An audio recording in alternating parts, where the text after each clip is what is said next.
Hello and welcome to another Orion Tech Tips video. In today's video, we will be discussing the ROG Phone 5. Now, I do want to get this out of the way. You might be wondering, wait, you reviewed the ROG Phone 3. What happened to the ROG Phone 4? So, in China, 4 is a unlucky number, so they just skipped it altogether and moved on to 5. So hopefully, if you're wondering that settles that question.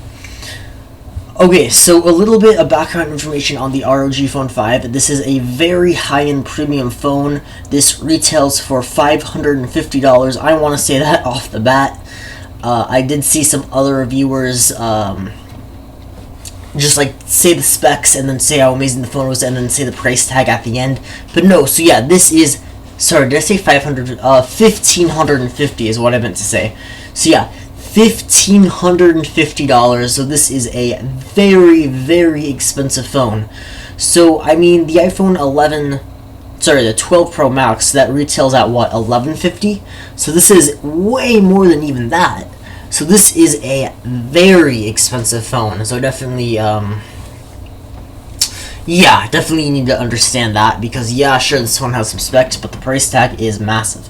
Okay, let's get into the specs. So starting off with the display, we have a 6.78, so rounding up to 6.8 inch display.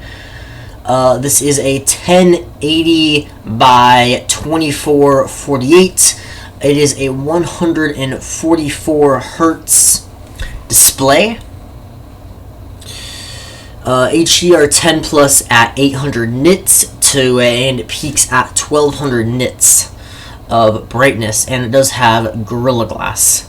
But I'm guessing, I haven't seen if Jerry Everything does a video about this phone, but I'm guessing it's going to have, it will scratch at a level 6 with deeper grooves at a level 7.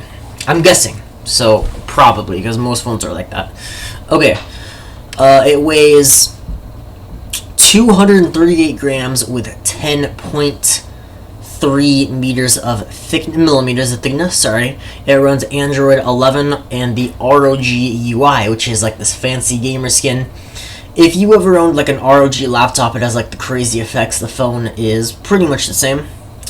Okay, so yes, this does support dual SIM, nano SIM.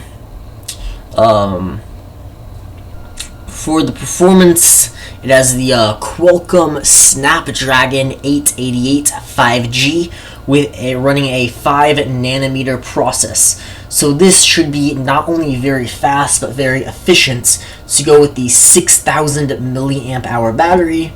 However, this is pushing a 6.8 inch 144 hertz 1440p display.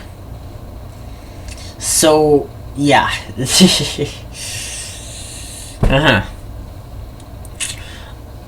So who knows what the battery is, but yeah, 6,000 milliamp hours, so that is definitely a big battery. For the memory, we have 512 gigabytes of UFS 3.1 storage, the fastest phone storage made for the most high-end phones. And I think it's safe to say this is a fast phone, with the crazy specs, the crazy screen, and then that really fast storage that the high-end OnePlus phones utilize. For RAM, we have 18 gigabytes of system memory. And there is no expandable micro SD, so you are stuck with the 512 gigabytes of storage, but I imagine that would be enough for most people. Okay, for the main camera, we have a 64 megapixel f1.8 26 millimeter wide lens, triple camera, and then the second one is a 13 megapixel f2.4 11 millimeters 100 or a ultra wide lens, and then the other one is a 5 megapixel f2.0 macro lens, which, I mean, it is annoying. Like, why do manufacturers keep putting macro lenses? Nobody's using it. The quality sucks. So, I mean, do they just put it just to say like they have triple cameras, but I mean, just get rid of it, have dual cameras, and just save the space on the phone, is what I think. They're just bragging about triple cameras, but the third one sucks and is useless. Yeah, so that is frustrating. And then it can record at 8K at 30 frames per second, or 4K at 120 frames per second, which is very, very nice. 4K at 120 frames per second. That, nice. And then 8K at 30 frames per second. Also very nice. Okay, so what else? Okay, selfie camera is the 24 megapixel f2.5 with a 27 millimeter wide lens, and it supports panorama HDR. Video is only 1080p 30 FPS, 30 frames per second. So it's not as good as the front-facing camera, the rear camera, which is a bit surprising. So like if you record like face cam footage, it's not going to be, you can't record at 1080p 60, which is I mean, even the, what is it, $600 $500 iPhone 11 can record at 4K 60 frames per second with the front-facing camera. So that is a little bit disappointing that it cannot do that too. So 1080p 30, I mean that's, well, that's like the iPhone 6 territory. So yeah, definitely do not rely on video on the front-facing camera. I think that is safe to say. So okay, it has stereo sound, 2 speakers. It does have a 3.5 millimeter headphone jack, which is very, very nice. Most phones have gotten rid of them, even Samsung phones, sadly. And then dual band Wi-Fi, Bluetooth 5.2, USB Type C, of course, under display fingerprint scanner, and then also Face ID, very, very nice. And it fast charges at 65 watts, and it does reverse wireless charging at 10 watts, and it has quick charge 5.0.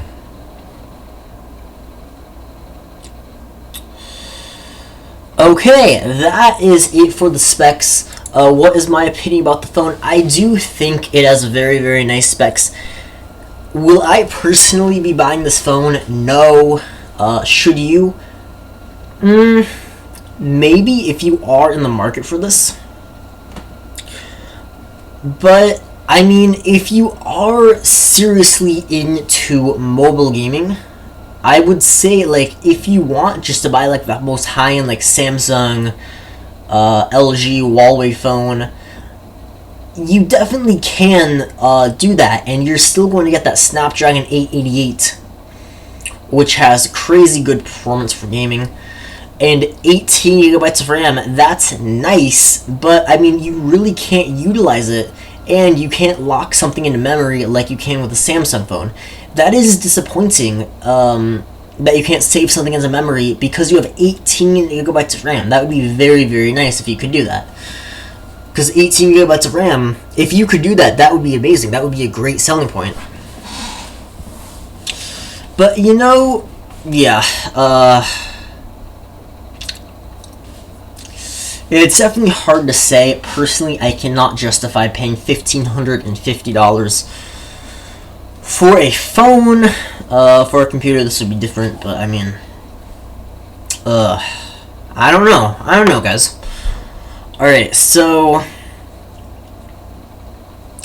anything else to say about the phone? I mean,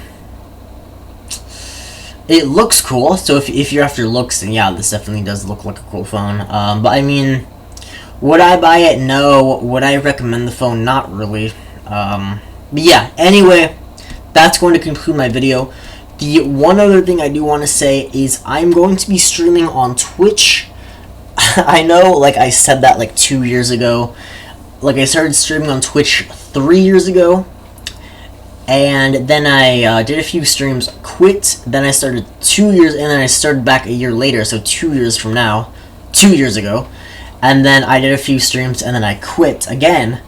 But you know what, I want to start again just because I do think Twitch is better for live streaming. I know I've been doing a lot of live streams on YouTube, but you know what, I want to switch over to Twitch and just give it another try. So make sure you click the link in the description and subscribe to my Twitch channel and just tune in for a live stream.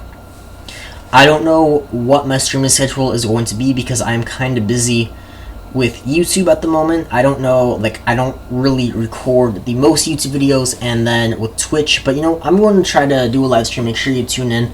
So yeah, follow my Twitch. All my social medias will be linked in the description below, and until next time, I will see you guys later. Peace out.